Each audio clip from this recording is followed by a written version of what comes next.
জীবন গল্প। আমি আরজে কিবরিয়া আপনার সঙ্গে রয়েছি। তো তখন আমি তারা লিখে দিচ্ছে যেহেতু বিজ্ঞান এটা আবিষ্কার করেছে, কিন্তু এই বিষয়টা নিয়ে আমাদের সমাজে কিন্তু আমাদের ইমাম সাহেবরা বা খুব কম বলে, না তা না, বলে কিন্তু কম। আমি মনে করলাম যে না, এই বিষয়টা খুবই হাইলাইট করা দরকার, যে এইভাবে করে মানুষ ধূমপানজনিত ক্যান্সারে মারা যাচ্ছে। বিজ্ঞানের গবেষণায় যেটা 90%, অর্থাৎ 100 জন যদি ক্যান্সারে মারা যায়, 10 জন অন্য অন্য ক্যান্সারে মারা যাচ্ছে, কিন্তু 90 জন মারা যাচ্ছে শুধুমাত্র ধূমপানজনিত ক্যান্সারে। আর আল্লাহ রাব্বুল আলামিন ওইখানে স্পষ্ট বলেছে, তুমি নিজেকে নিজে ধ্বংসের মধ্যে ফেলো না, অর্থাৎ নিজেকে নিজে হত্যা করো না। আর যিনি ইচ্ছা করে ধূমপান করতে, কারণ ধূমপানের ব্যাপারে তো কোনো চাপ নাই, সরকারিভাবে সামাজিকভাবে বা কোনোভাবে চাপ নাই, সে নিজেই আর ওই নিকোটিন দ্বারা আক্রান্ত হয়ে যে মারা যাচ্ছে, এক প্রকার আত্মহত্যার শামিল। এবং ধূমপানে রয়েছে প্রচুর অপচয়। আল্লাহ সুবহানাহু ওয়া তাআলা সূরা বানী ইসরাঈলে বলেছেন 26-27 আয়াতে যে ওয়ালা তুবাজ্জিরু তাবজিরা ইন্নাল মুবাজ্জিরিনা কানা ইখওয়ানাশ শায়াতিন, যে তোমরা অপচয় করো না, কারণ যে অপচয় করে সে শয়তানের ভাই। তাহলে একদিকে একজন মুসলিম, সে মুসলিম নিজেকে দাবি করতেছে বা নামাজ পড়তেছে বা আরও ধর্মীয় যে আচার অনুষ্ঠানগুলো আছে করতেছে, অপরদিকে সে ধূমপান করার মাধ্যমে শয়তানের ভাই হয়ে যাচ্ছে। এই বিষয়টা মূলত আমি তুলে ধরার জন্য বইটা রচনা করেছি। আচ্ছা, আরেকটা কি নিয়ে লিখলেন? আরেকটা হচ্ছে সফর। আমরা এই যে অনেক সময়, এটাও আমার নিজের অভিজ্ঞতা থেকে, আমি কয়েকটা সফর করেছি, সেখানে অধিকাংশ যারা ট্যুর করে তাদেরকে দেখেছি তারা এটাকে শুধু বিনোদন মনে করে, কিন্তু আমি মনে করলাম যে সফর তো শুধু বিনোদন না। আল্লাহ সুবহানাহু ওয়া তাআলা পবিত্র কোরআনে এই সফরকে একটা ইবাদত বলেছেন। আল্লাহ বলছেন কুল সিরু ফিল আরদ ফাংজুর কাইফা কানা আকিবাতুল মুকাজ্জিবিন, মানে তুমি দুনিয়া ঘোরো, বিভিন্ন জায়গায় ট্যুর করো, সফর করো, আর আমার সৃষ্টি নিদর্শন দেখো, আমার আইনের সাথে যারা বিরোধিতা করেছে তাদের পরিণতি কী করেছে তুমি একটু ঘুরে ঘুরে দেখো। আমি মনে করলাম যে এইটা জানানো দরকার মানুষকে, যে ট্যুর শুধু বিনোদন না, বরং বিনোদনের পাশাপাশি ইবাদতও বটে। আমি যদি আল্লাহর সিস্টেমে করি বা আমি যদি আল্লাহর নিদর্শনগুলো দেখার জন্য ট্যুর করি, সফর করি, বিভিন্ন ইসে যাই, তাহলে সেটা আমার ইবাদত হয়ে যাবে। সেই বিষয়টি নিয়েই এই বইটা, এটাও কোরআন হাদিসের রেফারেন্স দিয়ে লেখা।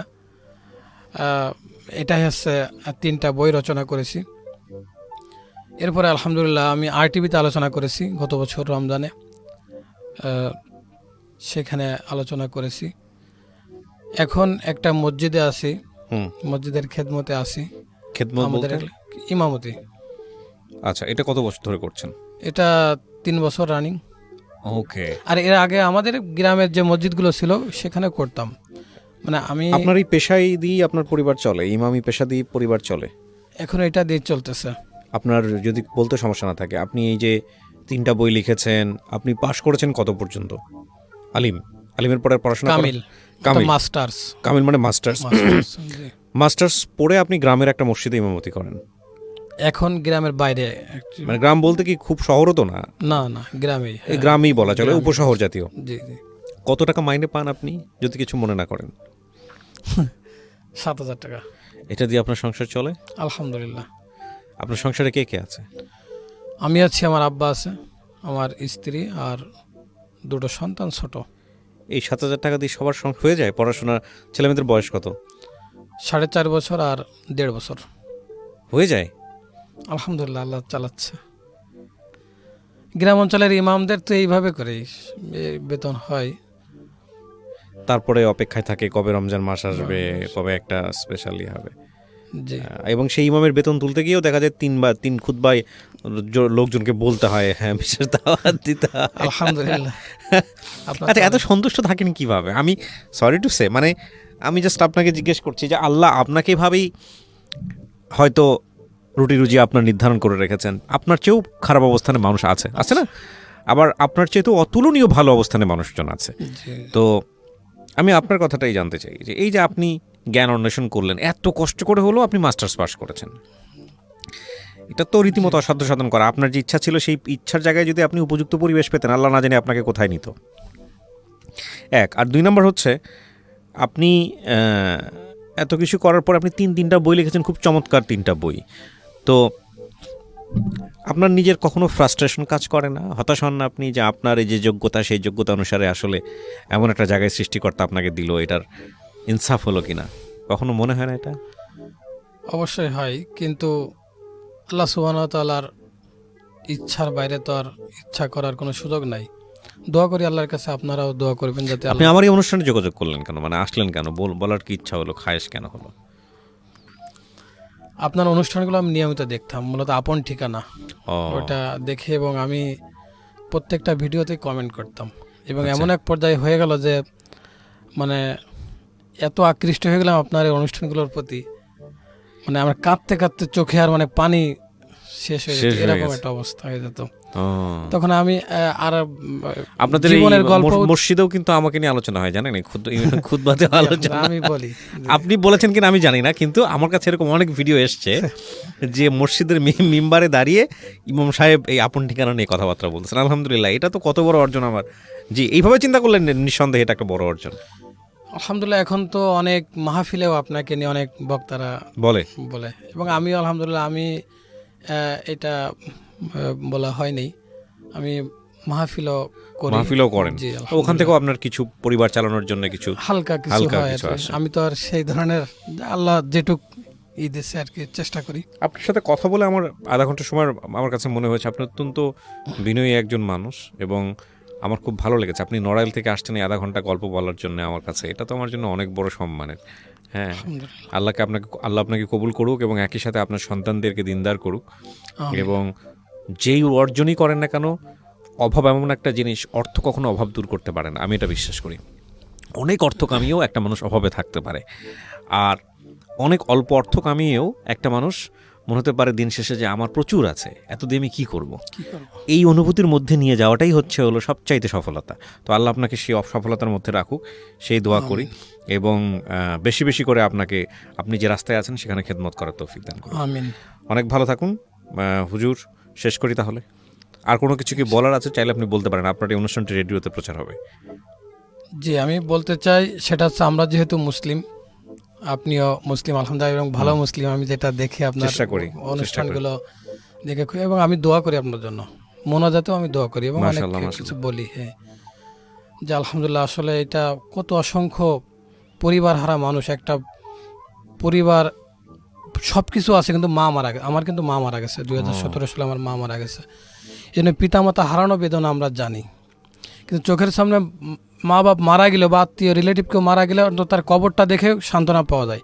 কিন্তু যে পরিবারগুলো তাদের মা বাপ বেঁচে আছে নাকি মারা গেছে, কোথায় বাড়ি কোথায় ঠিকানা, এইটা আল্লাহ আপনাকে দিয়ে করাচ্ছে। জি জি, নিশ্চয়ই নিশ্চয়ই, খুবই কাকতালীয়, এবং এত কাকতালীয়। আমার জীবনে এরকম অনেক মিরাকল আছে, কিন্তু একটা মিরাকল হচ্ছে আমজনতা সবাই জানে, সেটা হচ্ছে আপন ঠিকানা। এছাড়া ব্যক্তিগত জীবনে অনেক মিরাকল আছে, সেটা বলতে গেলে লোকজন হা হয়ে যাবে যে এটা কিভাবে সম্ভব। ওগুলো আমি কখনো বলি না কাউকে, নিজের জীবনের গল্প কখনো আমি বলি না, টুকটাক প্রাসঙ্গিকভাবে দুই একটা আসলে একটু শেয়ার করি।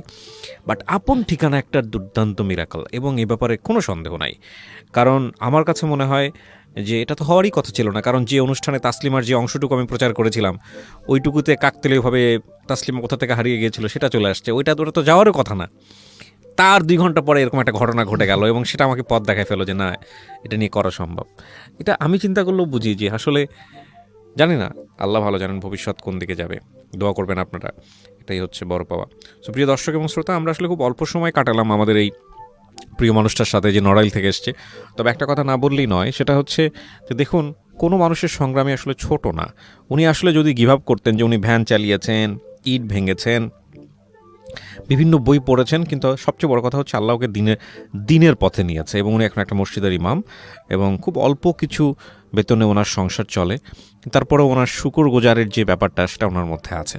তো আজকে 2টা বই আরো অলরেডি লেখা হচ্ছে, পাণ্ডুলিপি রয়েছে, কিন্তু অর্থনৈতিক অভাবে বই 2টো প্রকাশ হচ্ছে না। যে আমি দোয়া করি যে আপনার এই অভাবটা আল্লাহ ঘুচিয়ে দিক, এবং এটা প্রকাশক। সো প্রিয় দর্শক এবং শ্রোতা, ভালো থাকবেন। আমরা আজকের মতো এখানেই শেষ করতে চাই। কোনো কিছুতেই মানুষকে আসলে তৃপ্ত করা যায় না। আপনি কিসে তৃপ্ত হন সেটা ফাইন্ড আউট করে সেই পথে নিজের জীবন এবং সময় ব্যয় করাটাই হচ্ছে সবচেয়ে বুদ্ধিমানের কাজ। আজকের এই গল্প থেকে আমরা এটাই শিখলাম। শেষ করছি আজকের মতো। শুভরাত্রি। জীবন গল্প, জীবন গল্প, জীবন নাটকের চেয়েও নাটকীয়।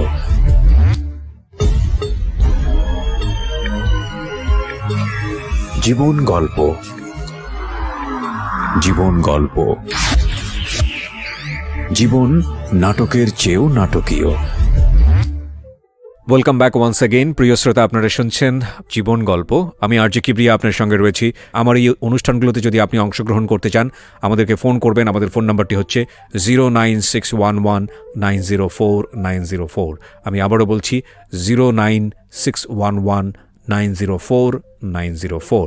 ওকে, আমরা যেখানটায় ছিলাম তারপর উনি আমাকে একদিন বলে যে, তুমি তাহলে আমার কাছে একদিন পড়তে আসো, ইংরেজি বই নিয়ে আসবা। তা আমি গেলাম, গেলে উনি করলো কি, আমাকে একটু পড়া দিল একটু কঠিন জায়গায়, যাতে ও না পারে। ওনার উদ্দেশ্য ছিল পারবে না, ওকে বাদ দিয়ে দেবো, এইভাবে করে একটা উদ্দেশ্য ছিল। এবং উনি আমাকে বিশাল মানে অনেক মারলো আর কি, মানে আমি পড়াটা পারি না এই কারণে মারলো, যাতে ও আর পরবর্তীতে না আসে। আচ্ছা, কিন্তু আলহামদুলিল্লাহ আমি ছিলাম অনেকটাই, আমার মন মানসিকতা ছিল যে না, আমি পারবো ইনশাল্লাহ। এই মন মানসিকতা নিয়ে লেখাপড়া করলাম। কিন্তু তখন আমার একটু শরম হতো যে আসলে আমি ভ্যান চালাই, আবার লেখাপড়া করি, ক্লাসের ফ্রেন্ডটা তো আছে, কিন্তু শরম হলে আমি সেটাকে খুব একটা কেয়ার করতাম না, আমি আমার মতো করে চলতাম। এভাবে করে আলহামদুলিল্লাহ লেখাপড়া করেছি। পরে আলিম পরীক্ষা দিয়েছি। আমাদের পাশে মাদ্রাসা আছে শাহাবাদ কামিল মাদ্রাসা, সেখানে ভর্তি হলাম, আলিম পরীক্ষা দিলাম। তখন আমি ইট ভাঙা কাজ করতাম। আলিম পরীক্ষা দেওয়ার সময়? হ্যাঁ। ওকে। এবং আমার জীবনের আরেকটা ইতিহাস, সেটা হচ্ছে যে আমাদের সংসারে এত অভাব ছিল যে আমি একটা পরীক্ষা, এসএসসি পরীক্ষায় একটা পরীক্ষা দেওয়ার আগের দিন রাত্রে আমি কাজ করলাম। কারণ আমি যদি দিনে কাজ করি তাহলে আমার পরীক্ষা দেওয়া হবে না, আর যদি পরীক্ষা দিই তাহলে বাড়িতে খাবার নাই, বাড়িতে তো সংসার মানে সবাই অভুক্ত থাকবে। এই জন্য আমি ওই সাবজেক্টে আমি প্লাস পেয়েছিলাম, এবং আরও কয়েকটা সাবজেক্টে প্লাস পেয়েছিলাম। তো এটা একটা স্মৃতিময় একটা বিষয়। এরপরে আমি লেখাপড়া করলাম, ইট ভাঙা কাজ করতাম, পাশাপাশি লেখাপড়া করতাম। তখন নিজের ইচ্ছায় লেখাপড়া করতাম। এখন ফাজিল পরীক্ষা দিয়েছি, সেখানেও ভালো রেজাল্ট হয়েছে, কামিল পাস করেছি। এই 2022 কামিল করলাম, এখানেও ভালো রেজাল্ট আলহামদুলিল্লাহ। ভালো রেজাল্ট বলতে 3.45। সহযোগিতা না পেয়ে এত কষ্ট করে সেই তুলনায় অনেক ভালো রেজাল্ট। সেই তুলনায় অনেক ভালো রেজাল্ট। রাইট। জি আলহামদুলিল্লাহ। যেটা আমার মানে আমার কল্পনার বাইরে, যে আমি এত কষ্ট করে লেখাপড়া, আমি না শুধু, মানে আমার যারা ফ্রেন্ড ছিল বা পাড়া প্রতিবেশী, আরও গ্রামের লোকজন, আউট শিক্ষকরা সবাই ভাবতো যে এর দ্বারা লেখাপড়া হবে না। এভাবে করেই জীবনটা চলতে লাগলো। আমি আউট বই পড়তাম, মানে ক্লাসের বই বাদেও আউট যে বই, গল্পের বই, উপন্যাস বা ইসলামিক অনেক বই, ইসলামিক বই সব সময় পড়তাম। আমার জীবনে এমনও দিন গেছে যে আমি পড়ার টেবিল থেকেই ফজরের নামাজ পড়তে গেছি। আচ্ছা। আবার সকালবেলা কাজে চলে গেছি। অনেক কাজ, মাটি কাটা কাজ করেছি, মাঠে যে বলে সেটা করেছি, ধান টান কাটা, এগুলো ইট ভাঙতাম। এভাবে করে কাজ করেছি, কাজ করে লেখাপড়া করেছি। সারা রাত লেখাপড়া করতাম, এবং সব সময় অনেক ছেলেপেলেরা খেলাধুলা করে বিকালবেলা, কিন্তু আমি খেলাধুলা করতাম না। আমি কি করতাম, বিকালে যদি একটু সময় পেতাম, আমাদের বাড়ি পাশে নদী আছে, নদীর কূলে বসে বই পড়তাম। কখনো একটু হাঁটাহাঁটি করলে আমার হাতে একটা বই থাকতো। মানে পড়ার যে একটা আগ্রহ, এটা আমার সবসময় কাজ করতো, এবং জানার আগ্রহ, কিউরিসিটি, ইসলাম জানা, ইসলামকে বোঝা, মানুষকে বোঝানো, মানুষের কাছে বলা, এরপরে ইসলামের জ্ঞান অর্জন করার যে বিষয়টি সবসময় আমার ভিতরে কাজ করতো। এভাবে করে পড়তাম। তারপরে আলিম পরীক্ষা হলো। আলিম পরীক্ষার পরে 12 বছর আমি ইট ভাঙা কাজ করেছি। আলিম মানে ইন্টারমিডিয়েট? ইন্টারমিডিয়েট। ইন্টারমিডিয়েট পড়ার পরে আপনি একটানা 12 বছর কাজ করছি। কেন? অন্য কাজও ছিল, আপনি কেন ইট ভাঙার কাজ করলেন? অন্য কাজ ছিল না? ইন্টারমিডিয়েট পাস করা একটা ছেলে চাইলে তো অন্য জায়গায় যেতে পারে, আপনার কেন ইট ভাঙতে হলো? হ্যাঁ, সেটা চেষ্টা করি নাই। আমি চেষ্টা করছি আরও লেখাপড়া করে আমি আরও অনেক বড় হব, তারপরে আমি অন্য এটা পাশাপাশি। কোথায় ইট ভাঙতেন আপনি এই সময়টাতে? আমাদের অঞ্চলেই গাড়ি ছিল। আচ্ছা, গাড়ি বলতে ইট ভাঙা যে গাড়ি আছে না? ও আচ্ছা আচ্ছা, ওই গাড়িতে ইট ভাঙতাম। ওকে। আরও লোক ছিল, আমি সঙ্গে করে নিয়ে তাদের সাথে এই কাজ করতাম। হুম এরপরে ফাজিল পরীক্ষা অর্থাৎ ডিগ্রি হুম পরীক্ষা দিলাম। এই কষ্টের মাঝেই সংসার চালাতাম, পাশাপাশি ডিগ্রি পরীক্ষা দিলাম। হুম ডিগ্রি পরীক্ষা দেওয়ার পরে আমি মনে করলাম যে আমি যেটা পড়ি সেটা অন্যকে জানানো দরকার। হুম আমি লেখাপড়া করি বা বই পড়ি, আমি নিজে জ্ঞান অর্জন করতেছি, কিন্তু অন্যকে তো জানানো হচ্ছে না। তখন আমি কি করলাম, রচনা করা শুরু করলাম। চেষ্টা করি, হয়তো হবে একদিন ইনশাল্লাহ। তো চেষ্টা করতাম। আমি চেষ্টা করে দীর্ঘদিন প্রায় 8 বছর ধরে একটা বই রচনা করেছি। বইটা ছোট্ট হলেও অনেক গবেষণা লব্ধ বইটা। প্রথম বইটা কি নিয়ে লিখলেন? প্রথম বইটা ছিল সত্যিকার মুমিন জীবনের পরীক্ষা। হুম মানে একটা মুমিন আল্লাহ মানে রাব্বুল আপনার চিন্তা কেন আসলো যে আমি একটা বই লিখবো? চিন্তা আসলো যে সমাজে অসংখ্য মানুষ যারা মুসলিম বলে দাবি করতেছে বা মুসলিমও, কিন্তু আল্লাহ রাব্বুল আলামিন যে একটা পরীক্ষা নেয় প্রত্যেকটা মুমিনকে, যাচাই বাছাই করেন, হুম এই বিষয়টা অনেকের ভিতরে আমি উপলব্ধি করতাম না যে এর ভিতরে এই বিষয়টা আছে। তখন আমি মনে করলাম যে এই বিষয়গুলো তুলে ধরা দরকার, কোরআন এবং হাদিস থেকে এই বিষয়টা তুলে ধরা দরকার, যে বিষয়টা মানুষ জানুক এবং দেখুক যে আল্লাহ রাব্বুল আলামিন কিভাবে পরীক্ষা নেবে আমাদেরকে। হুম যেমন সম্পদ, অনেককে সম্পদ দিয়ে পরীক্ষা করে, অনেককে সম্পদ না দিয়ে পরীক্ষা করে, আবার অনেককে ধনী বানায় পরীক্ষা করে, গরিব বানিয়ে পরীক্ষা করে, বিপদ আপদ বালা মুসিবত বিভিন্নভাবে পরীক্ষা করে। এই বিষয়টাই আমি তুলে ধরার চেষ্টা করেছি বইতে। হুম কি কি নিয়ে আসছেন? আপনি নিজের মতো করে লিখছেন নাকি উদাহরণ নিয়ে আসছেন? বিভিন্ন বইয়ের রেফারেন্স আছে এবং কোরআন হাদিসের আয়াত, আচ্ছা 132টি কোরআনের আয়াত এখানে স্থান পেয়েছে। আচ্ছা। অসংখ্য হাদিস আছে এখানে। ওকে, সো আপনার এই জ্ঞানগুলা বা আপনি যখন লিখলেন আপনি নিজে কতগুলা বই পড়েছেন বা কি পরিমাণ পড়াশোনা? 1000-এর মতো, আচ্ছা, সব মিলিয়ে গল্প টল্প সবকিছু দিয়ে। কি ধরনের গল্প পড়তেন আপনি? উপন্যাস পড়তাম, গল্প পড়তাম। ওই কার কার উপন্যাস পড়েছেন বিখ্যাত লেখক বলতে? উপন্যাসের বই কয়েকটা নাম বলতে পারবো, লেখকের নাম কারণ আমি আজ থেকে 10-12 বছর আগে ওই আচ্ছা। ধরনের বইগুলো পড়া। আচ্ছা, যখন ইসলাম বুঝতে পেরেছি তখন ইসলামিক বই মূলত পড়তাম। এরপরে আর অন্য ধরনের বই অন্য পড়া হয়নি? বই পড়ার সুযোগ হয়নি বা আমি পড়ার ইচ্ছাও করি নাই। আচ্ছা আচ্ছা আচ্ছা। তো আপনি কোন সময় প্রথম বইটা লিখলেন? মানে আপনি যখন পড়াশোনা শেষ করেছেন তখন নাকি আলিম পাস করার পরপরই? আমি 2008 সাল থেকে বই লেখা শুরু করেছি। আচ্ছা, আলিম পাশ করার পরে 2018 সালে এই বইটা পাবলিশড হয়েছে। ওকে। কাজ করতাম, রাত্রেবেলা চিন্তা ভাবনা করতাম কিভাবে লেখা যায় বা কোন বিষয়টা তুলে ধরা যায়, মানুষের জন্য কোনটা উপকার হবে, আমার নিজের জন্য কোনটা, আমার পরিবারের জন্য কোনটা, সেই বিষয়টাই তুলে ধরতাম এবং অনেক রাত জেগে জেগে কোরআন হাদিস গবেষণা করে বের করে সেই বিষয়গুলো তুলে ধরার চেষ্টা করতাম। ওকে, বাকি দুইটা বই? মাদক নিয়ে একটা বই লিখছি, লেটেস্ট যেটা সর্বশেষ, সেটা হচ্ছে ধূমপান ও মাদকের ক্ষতিকর প্রভাব। কেন লিখলেন এটা নিয়ে? কোনো অভিজ্ঞতা আছে? আছে, অভিজ্ঞতা আছে। স্টোরিটা কি, গল্পটা কি? কি অভিজ্ঞতা বলেন তো একটু শুনি। ধূমপান মানুষের জন্য, শরীরের জন্য, স্বাস্থ্যের জন্য অনেক ক্ষতিকর, কিন্তু আমার এই বইটা যেখান থেকে আমি অনুপ্রাণিত হয়েছি মূলত সেটা হচ্ছে আমি যখন গাড়িতে উঠতাম বা বিভিন্ন ছোট ইজি বাইক, ভ্যানে, তখন আমার পাশে কোনো ধূমপায়ী থাকলে বড্ড কষ্ট দিত। আমি এই বিষয়টি বইটিতে তুলে ধরেছি।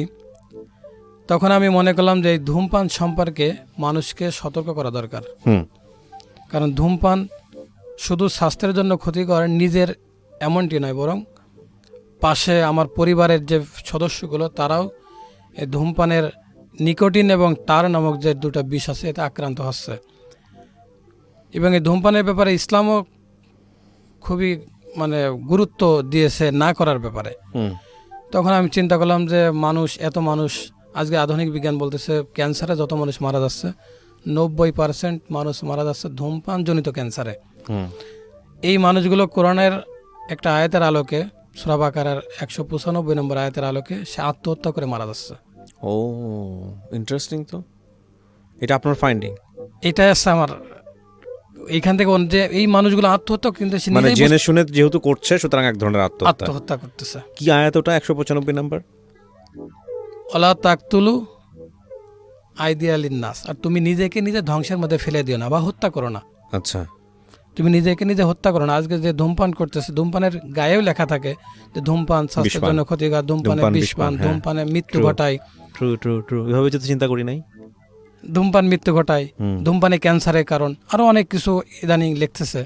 প্রিয় শ্রোতা, আমরা এই জায়গাটায় ছোট্ট একটা বিরতি নেব এবং বিরতির পর আবারও ফিরে আসবো জীবন গল্পে। যাওয়ার আগে আপনাদেরকে বলতে চাই, ঢাকা এফএম এর আরও একটি ইউটিউব চ্যানেল যেখানে আপনারা জীবন গল্প এবং সিক্রেটস অনুষ্ঠানের ভিডিওগুলো দেখতে পারবেন।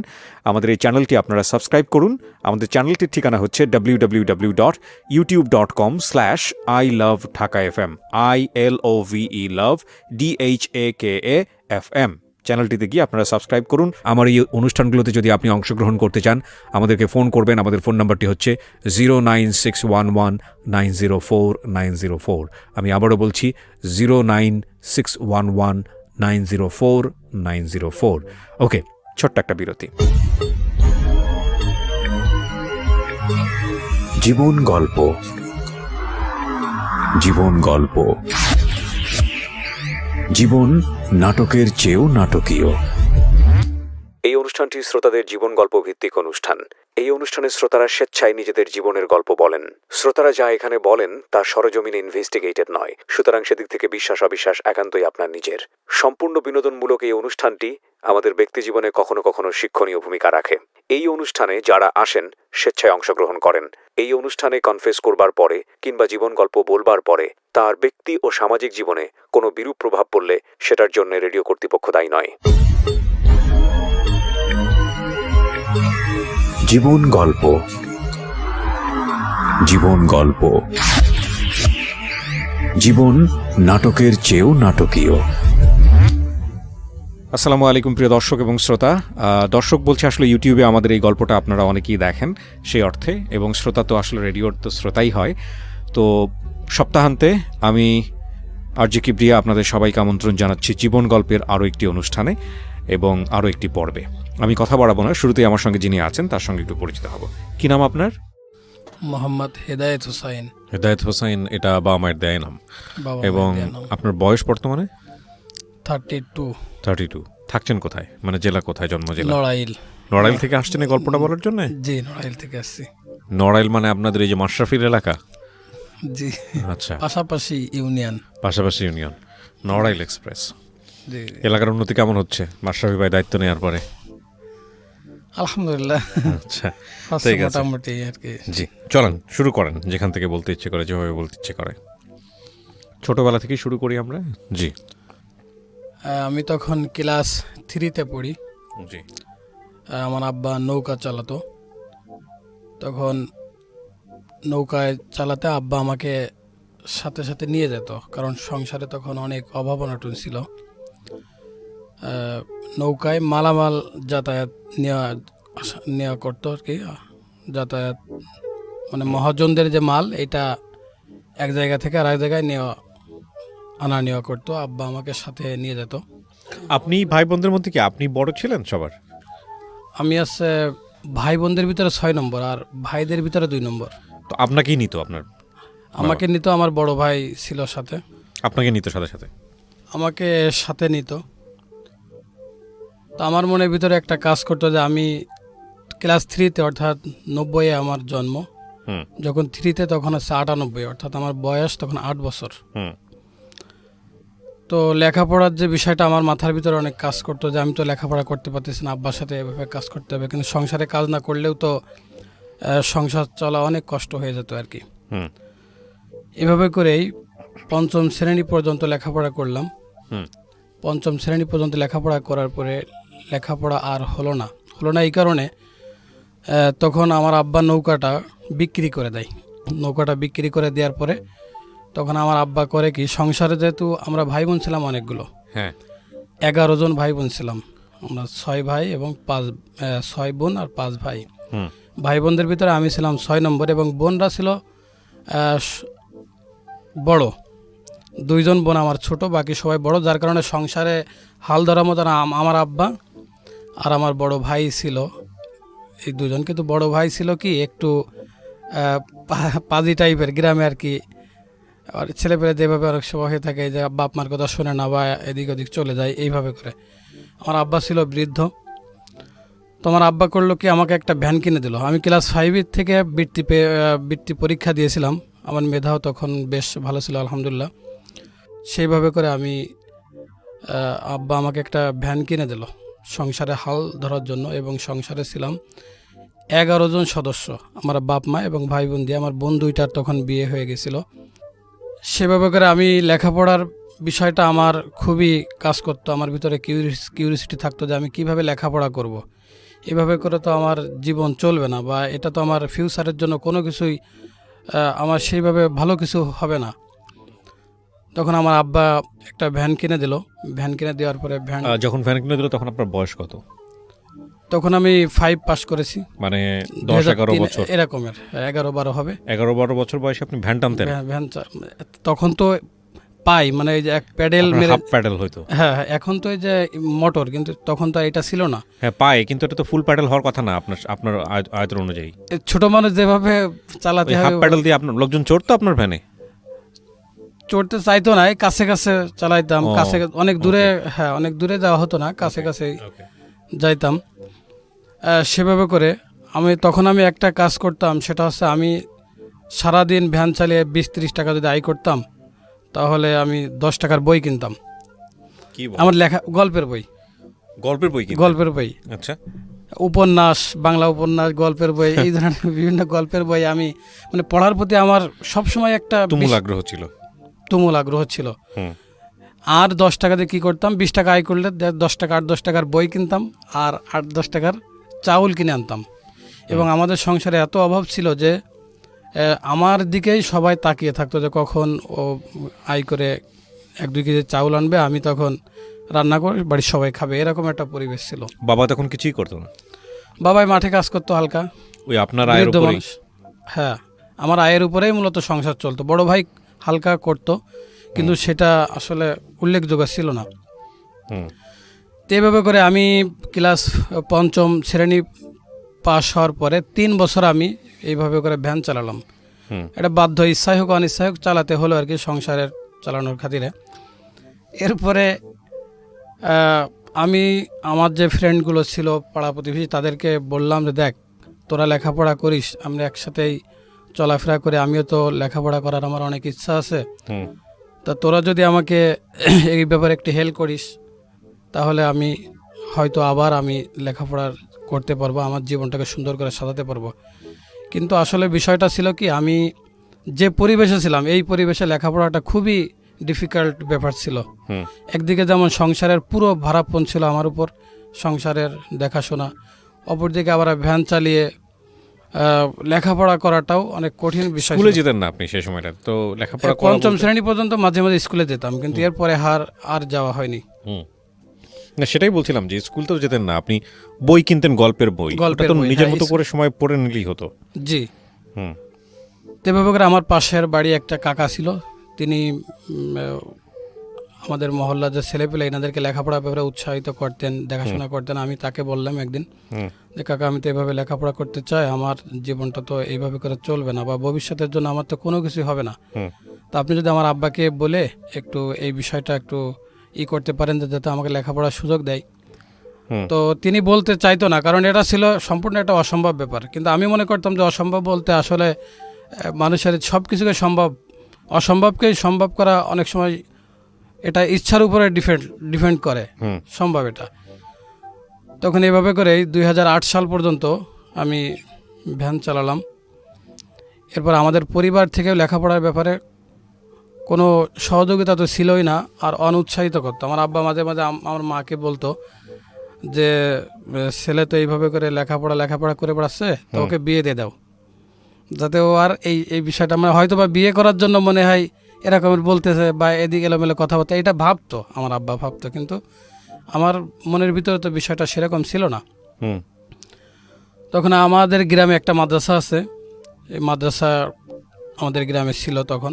তা আমি চিন্তা করলাম যে গ্রামে যেহেতু প্রতিষ্ঠান, আমি ভর্তি হয়ে থাকি, লেখাপড়া হোক না হোক, আমি যদি এসএসসি পরীক্ষাতে ফেলও করি, তা অন্তত আমি বলতে পারবো যে আমি পরীক্ষা দিয়েছি। এই মাইন্ড সেট আপ করে আমি ভর্তি হলাম। ভর্তি হয়ে আমাকে টিচাররাও খুব একটা গুরুত্ব দিত না, তারা বলতো তোমার লেখাপড়া হবে না, এগুলো বাদ দেয়, এটা সেটা, এই ধরনের বিভিন্ন রকমের কথা বলতো। কিন্তু আমি স্যারদেরকে বলছিলাম যে স্যার আমাকে কিছু বই দেন। হুম আমাকে 4টা বই দিল, 12টা সাবজেক্ট ছিল, 4টা সাবজেক্ট আমাকে দিল যে তুমি একে এইগুলো দেখো, পড়ে পারো কিনা, যদি পারো তারপরে বাকি বিষয়গুলো তুমি পড়ো। হুম তা আমি বাড়ি এনে বইগুলো পড়লাম, তা দেখলাম যে আমার দ্বারা সম্ভব। এবং আমার ছোট থেকেই মেধা বেশ আলহামদুলিল্লাহ আল্লাহর ইচ্ছায় ভালোই ছিল। আর বই পড়ার অভ্যাস তো সবসময় ছিলই। হুম উপন্যাস পড়তাম, গল্প পড়তাম, আরও বিভিন্ন বই পড়তাম। এভাবে করেই লেখাপড়া করলাম। পাশাপাশি ভ্যান চালানোর মধ্য দিয়ে ক্লাস করা হতো না খুব একটা। হুম এভাবে করেই চললাম।